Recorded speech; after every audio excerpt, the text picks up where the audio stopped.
2026-এ দিদি ক্ষমা করবেন, আমি আপনার কথাও শুনবো না। আমরা দলের কর্মীরা আমরা আমাদের মতো চলবো। দিদির কথা আমরা 2 মাস শুনবো না। দিদি আমাদের ক্ষমা করবেন। মঞ্চে দাঁড়িয়ে বললাম, অন রেকর্ড বললাম, প্রেস আছেন, রেকর্ড করছেন, অন রেকর্ড বললাম। কারণ আমি মারের বদলা মারে বিশ্বাসী, মারকে বদলা মার।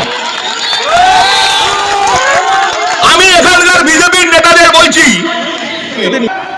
চুরি ছিনতাই তো দূরের কথা, জ্যান্ত এই মাটিতে কবর দেবো, মাইক ধরে বলে গেলাম।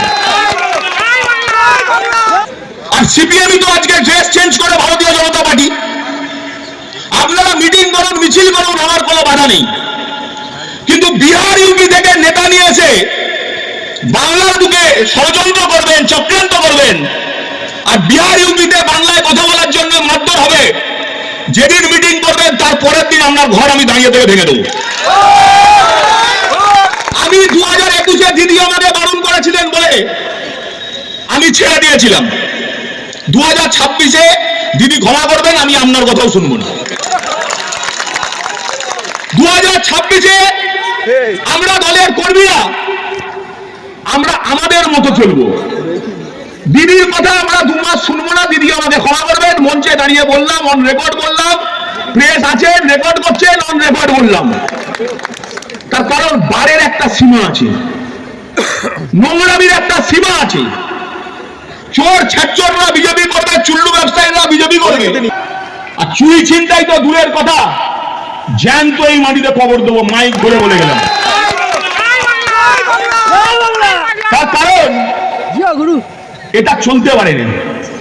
আমার এলাকার একজন পরিযায়ী শ্রমিক উড়িষ্যায় কাজ করতে যাবেন, ইউপিতে কাজ করতে যাবেন, বিহারে কাজ করতে যাবেন, ভারতীয় জনতা পার্টি বাঙালি নিধনের নামে তাদের উস্কে তাদের মারধর করবেন, কাউকে রাতের অন্ধকারে বাংলাদেশ বর্ডারে পাঠিয়ে দেবেন প্রসূতি মহিলাকে, আর আপনি এখানে এসে বড় বড় পাতলা মারবেন।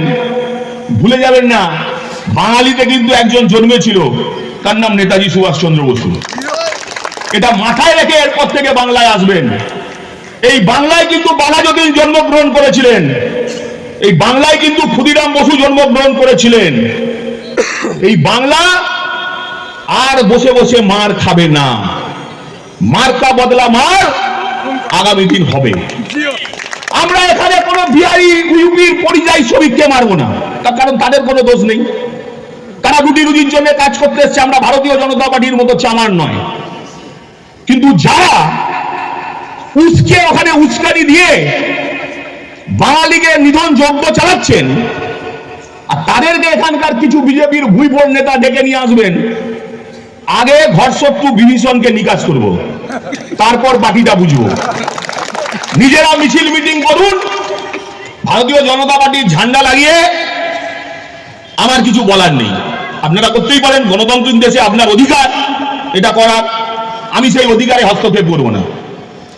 কিন্তু যখন ইউপি বিহার থেকে নেতা নিয়ে এসে এখানে উত্তপ্ত করতে চাইবেন, আর সেটা আমার বাঙালি সেন্টিমেন্টের ব্যাপার, সেই বাঙালি সেন্টিমেন্ট থেকে যে উত্তর দেওয়ার আগামী দিন পেয়ে যাবেন। আমি আশা করব আপনাদের শুভ বুদ্ধি জাগ্রত হবে, আপনাদের নেতাদের জাগ্রত হবে, আপনারাও ভালো থাকবেন, আর আমাদেরও মাথা ঠান্ডা রাখার সুযোগ করে দেবেন। গত নির্বাচনে এই আমতা কেন্দ্র থেকে সুকান্ত জিতেছিল 26,000 ভোটে। আপনারা যদি বিধানসভা কেন্দ্র থেকে 26,000 ভোটও কেটে নেন, সুকান্ত এই বিধানসভা কেন্দ্র থেকে 30,000-এর বেশি ভোটে আগামী নির্বাচনে জিতবে। নিত্য নতুন ভিডিও দেখতে আমতা টিভি ফলো করে রাখুন।